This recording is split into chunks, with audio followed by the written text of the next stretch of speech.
Hey guys, welcome back to my channel কাহিনী স্পাইল। আজকে দীঘার আমাদের প্রথম সকাল, আর সকালবেলা ঘুম ভাঙতে না ভাঙতেই আমরা চলে গেছি সমুদ্রের ধারে। আর গেছি আমি আর পিউদি, আর সবাই কিন্তু ঘুমাচ্ছে তখনও। আর সকালবেলার এই পরিবেশটা একটা আলাদাই যেন অন্যরকম সুখ দেয়, তাই না? এই জলের আওয়াজ আর সকালবেলার মিষ্টি রোদ আর তার সাথে বসে চা খাওয়া তো দারুণ লাগবে, তাই না? তো চলো যাওয়া যাক সমুদ্রের ধারে, যতটা কাছে যাওয়া যায় আর কি। আমাদের আজকে মোহনায় যাওয়ার কথা। 4টের সময় উঠে আমরা ঘুমাচ্ছিলাম, কারণ রাতে 2:30টায় ঘুমিয়েছি, কেউ অ্যালার্ম দেয়নি। সকাল 6টায় ঘুমিয়ে বলছে মা 6টা বেজে গেছে। তো আজকে আর মোহনায় যাচ্ছি না, যেহেতু আমরা আজকে থাকবো, কালকেও থাকছি তো। হ্যাঁ, তার জন্য কালকে একদম ফাইনালি মোহনায় যাব।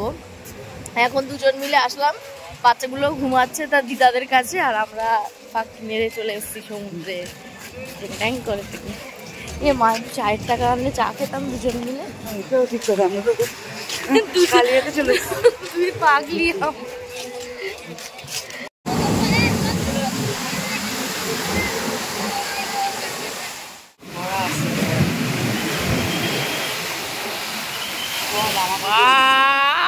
এতটা একটু হলে আমরা ভিজতাম ওখানে না উঠে এলে। এখানে এবার এখনই ভিজতে হতো।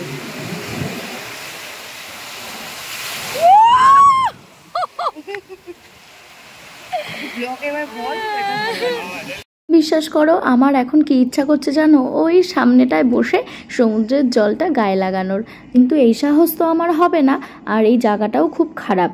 আর তার মধ্যে দেখলাম এখানকার সিকিউরিটিরা এসে সবাইকে সরিয়ে দিচ্ছে। কেন জানি না, এই সময়টা ভাটা ছিল হয়তো। দেখবে চারিদিকটাই ফাঁকা, এই সময়টায় দেখলাম যাও বা লোক ছিল, তো সবাইকে সাইড করে দিচ্ছে। তো আমরা খানিকক্ষণ বসে আবার চলে গেছিলাম, কারণ আমাদের আবার রেডি হতে হবে, যাব আজকে উদয়পুর। আর একটা কাণ্ড হয়েছে জানো তো, সেটা আগে তোমাদের সাথে শেয়ার করে নিই। আমরা তো চা অর্ডার দিয়েছি, যদিও দুজন মিলে কোনো টাকাই নিয়ে যাইনি, ভেবেছিলাম অনলাইন করে দেবো।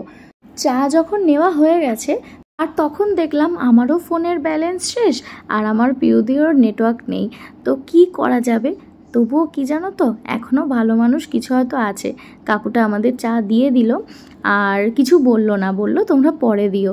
তো আমরা ফোনপে নাম্বারটা তার নিয়ে নিলাম, আর রুমে গিয়ে আমরা সেন্ড করে দিলাম। তো এখনও এত ভালো মানুষ আছে কি বলবো, কিন্তু আমাদের কিন্তু ভীষণই লজ্জা করছিল ওই সময়টা। আর তারপরে রুমে এসে দেখো আমরা রেডি তো হয়ে গেছি, আর আগের দিন রাতের রুটি আর তরকা ছিল, যেহেতু কেউ খায়নি ওটা বাড়তি হয়ে গেছিলো। প্রথমে ভাবছিলাম খাবারটা হয়তো নষ্ট হয়ে গেছে, কিন্তু পরে দেখলাম না, যেহেতু সারা রাত এসি চলেছে, তো খাবারটা একদম ফ্রেশ ছিল। আর আমার বাচ্চাগুলো সেগুলো খায়নি, বাচ্চারা কমপ্লেন খেয়েছে আর একটুখানি করে শুধু রুটি খেয়েছে। আর এদিকে আমাদের লাঞ্চের সব অর্ডার দেওয়া হয়েছিল এই হোটেলেই, তারা ভালো করে রান্নাবান্না করে আমাদের দিয়ে দেবে। আমরা এখন এসে গেছি উদয়পুর বিচে, আর এই টুপিটা আজকে নিলাম 100 টাকা দিয়ে। এই যে ভীষণ মজা হচ্ছে। আর যা রোদ ছিল কি বলবো, আমি তো ছাতা নিয়ে যাইনি।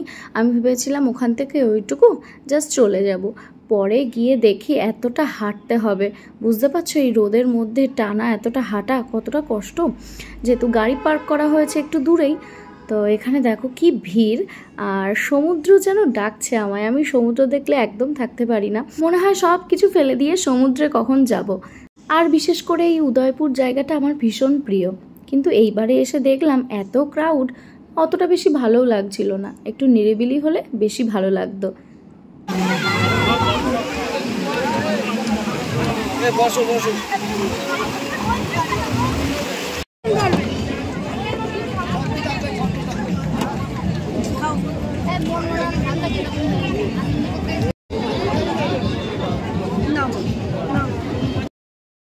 আমরা গিয়ে নিয়েছিলাম কাঁকড়া, আর এদিকে আম মাখা, আমার ভীষণ প্রিয়।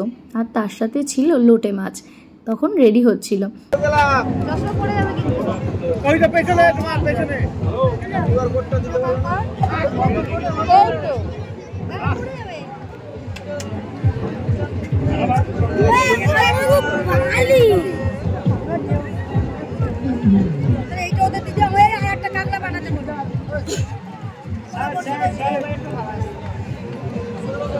বিশাল টক। তুই একটা কাঁকড়া নিয়ে আমাকে একটা কাঁকড়া দেবে দিননি। কি খাবি কাঁকড়া? আমার একটা চিংড়ি দেবে সোনা? কিছু দাও তা। আমার কাঁকড়া দেবো না। ওই যে বললাম সমুদ্র দেখলে একদম থাকতে পারি না, তাই গিয়ে আগে কতগুলো ভিডিও করে নিচ্ছিলাম, বেশ ভালো লাগছিল। আর এই সমস্ত ভিডিওগুলো আমার ফেসবুক অ্যাকাউন্টে পেয়ে যাবে, সেটা হলো দেবস্মিতা স্টোরি নামে আছে। আমি লিংক অবশ্যই দিয়ে দেবো, তোমরা যারা যারা পছন্দ করো তারা দেখে নিতে পারো। ভীষণ সুন্দর একটা দিন কাটিয়েছি আমরা, আর তারপরে এতটাই মত্ত ছিলাম আর ভিডিও করা হয়নি। এখন আমরা রেডি হয়ে যাচ্ছি জগন্নাথ মন্দির, জগন্নাথ দেবকে দর্শন করতে। আর আজকে আর কোথাও যাওয়া হচ্ছে না, কালকে মোহনায় যাব, আর বাকি কি কি আছে যতটা পারবো ঘুরবো। আজকে ঢেউ সাগর না গেলে আর যাওয়া যাবে না। এই যে আমরা তো গিয়ে তোমাদের সাথে শেয়ার করব কিছু কিছু। চলো গাড়িতে উঠি একটু। আচ্ছা তুমি সামনে নয় বসো। ওই যে আগেই তোমাদেরকে বললাম, যেমন সকালবেলাটা সুন্দর তেমন রাতের বেলাটা। ওল্ড দীঘা থেকে নিউ দীঘা যেতেই তো মন্দিরটা পড়ে, আর সেই রাস্তা জুড়ে পুরো এই লাইটে ঘেরা। ভীষণ ভালো লাগে লাইটগুলো দেখতে রাতের বেলা যেতে। তো চলো জয় জগন্নাথ বলে যাওয়া যাক। আর আমি চেষ্টা করব পুরো ব্লগটা দিতে, মানে মন্দিরের ভিতরটা কেমন পুরোটা তোমাদেরকে দেখানোর জন্য। আর তোমরা কিন্তু একটু ধৈর্য ধরে দেখো, জানি একটু ব্লগটা বড় হবে, তবু আমি রিকোয়েস্ট করব তোমরা দেখো।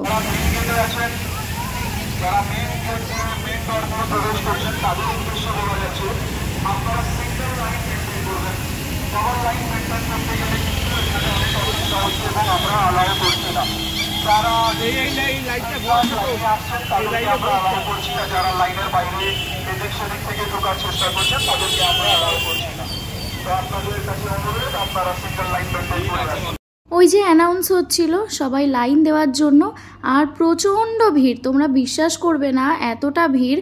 আমরা এতজন গেছিলাম, কিন্তু ওই ভিড়ের মধ্যে কেউ কাউকে খুঁজে পাচ্ছিলাম না।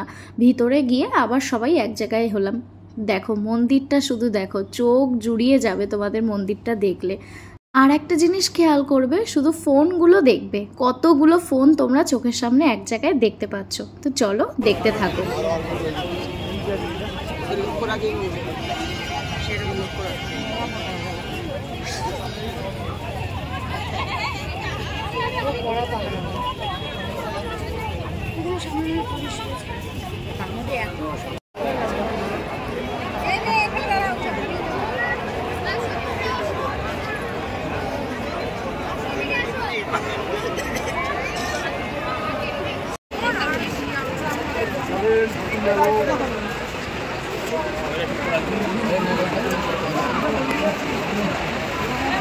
সামনে তাকাও, এদিকে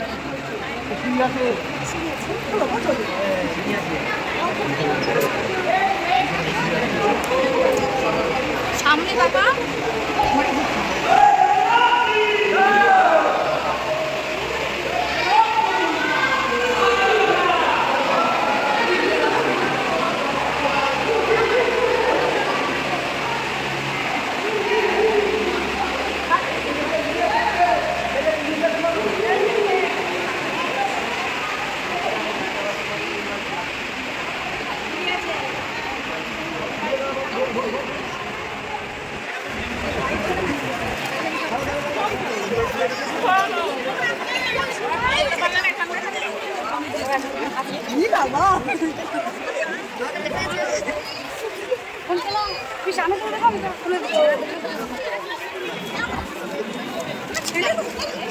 প্রথম গেট থেকে আমরা সেকেন্ড গেটে ঢুকছি, আর এতটাই ভিড়, আমার মেয়েকে আমার বাবা কোলে নিয়েছিল, নয়তো ও একদম চেপটে যেত। আর তোমরা দেখতে থাকো, মেন মন্দির কিন্তু এখনো আমরা আসিনি। জয় বলরাম, জয় সুভদ্রা।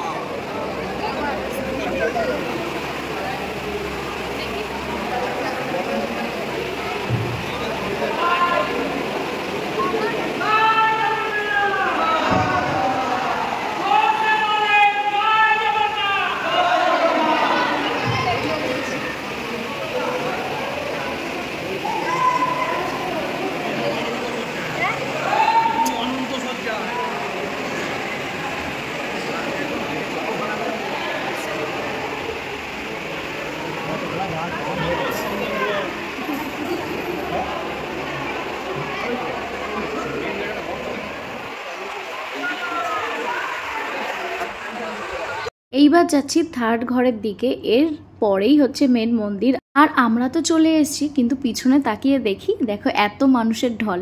আর তোমাদেরকেও দেখালাম, তোমরাও যাতে বুঝতে পারো কত মানুষ একসাথে ঢুকছে। এখনো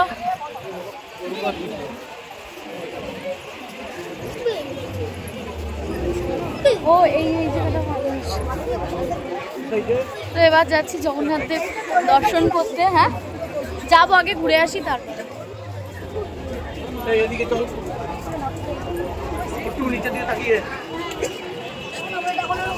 চলো তোমাদের সাথেও দেখাই, এতটা দেখালাম যখন, এবার দেখাই। তোমরাও দর্শন করো যারা যারা আসতে পারছো না এই মুহূর্তে।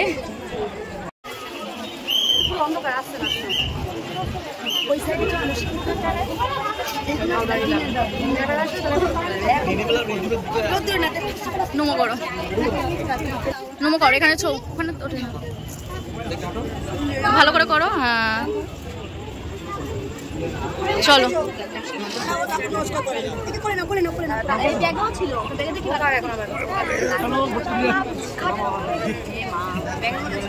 ব্যাগের মধ্যে ছিল, ব্লুটুথও কানেক্ট করা, সকালবেলাও ব্যাগে ছিল।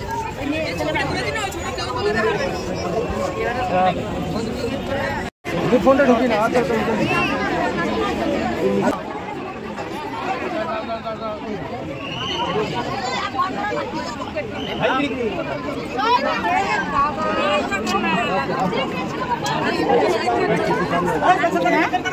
কতটা নিখুঁত কাজ, বাইরের কাজ তো ছেড়েই দিলাম, ভিতরটা দেখো পুরোটা পাথরের তৈরি, আর তার মাঝে এত সুন্দর কাজ, অসাধারণ বললেও কম বলা হবে। তোমরা কি ভাবছো এটাই মন্দির? না, এর পরেরটা। তো আমরা বেরিয়ে যাব, আমরা তো আর ঢুকতে পারবো না, আর আগে ভিতরের ভিডিওটা ভালো করে করে নিলাম। তো এখানে আরও বিশেষ বিশেষ কিছু মূর্তি ছিল, তো সেগুলো অত ক্যাপচার করতে পারিনি। আর এইবার যাব মেন মন্দিরের দিকে। আর এখানে দেখলে কত সুন্দর দৃশ্য, গোপাল এসছে জগন্নাথ দেবকে দেখতে। দেখো সিঁড়ি,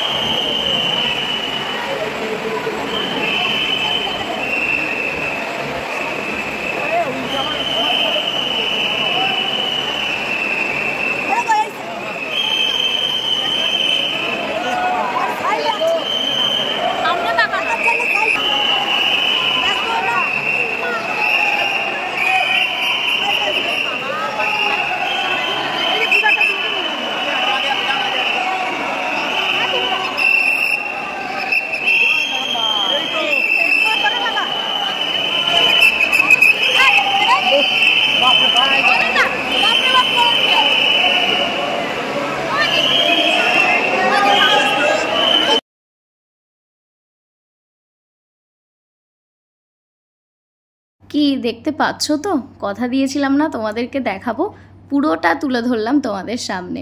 আর বাইরের দৃশ্যটা ঠিক এরকম, এত সুন্দর। কিন্তু আমার কাছে যদি অনেস্টলি জিজ্ঞেস করো, মন্দিরটা তো এক কথায় আমি বলবো সুন্দর, কিন্তু জগন্নাথ দেবের সাথে টানটা ঠিক আমার লাগলো না।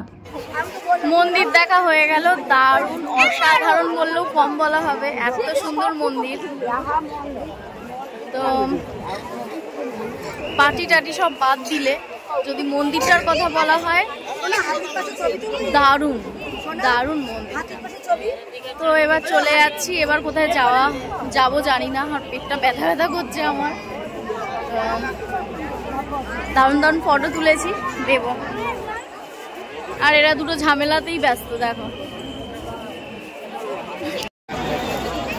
এই দেখি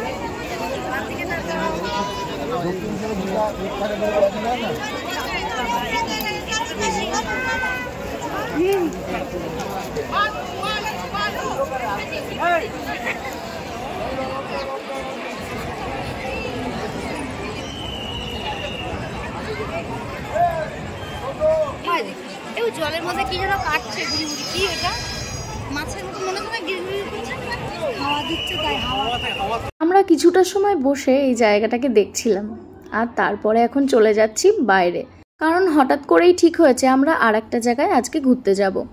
আর এইটা মনে হলো যত সম্ভব ভিআইপিদের থাকার জায়গা। আর তোমরা যারা যারা ব্লগটা দেখলে কাদের ভালো লাগলো অবশ্যই জানিও কিন্তু। আর আমাদের জুতো তো গাড়িতে। তো এখন যাচ্ছি কি ঢেউসাগর, তাই তো? ঢেউসাগর? হ্যাঁ ঢেউসাগর। কখন আসবে? গাড়ি পাবে তো হয়ে গেছে তো। হেঁটেই যাচ্ছি, কোথায় পার্কিং টার্কিং হয়েছে।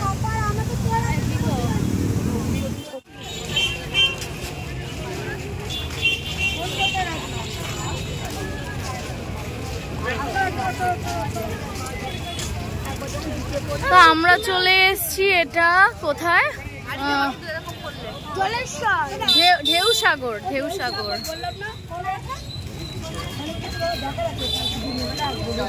চলো আগে পৌঁছাই, তারপরে তোমাদের সাথে শেয়ার করব কি কি আছে না আছে। মাম্মাম হাত ধরো, দাঁড়াও।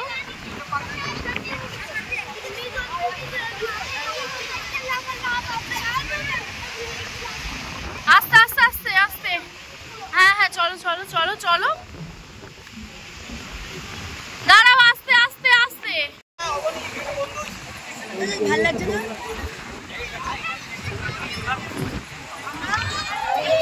এটা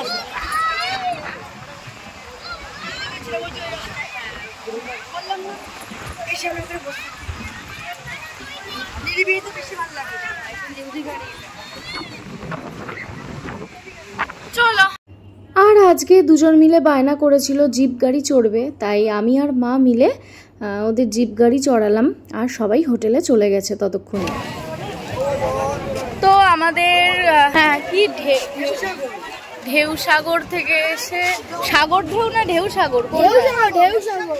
তো সেখান থেকে এসে তারপরে এখানে আজকে বিভৎস ক্রাউড, খানিক্ষণ বসলাম, গোলা টোলা খেলাম, ওরা গাড়ি চললো, এবার ঘরে। ওই যে ওই গাড়িটা চলেছে।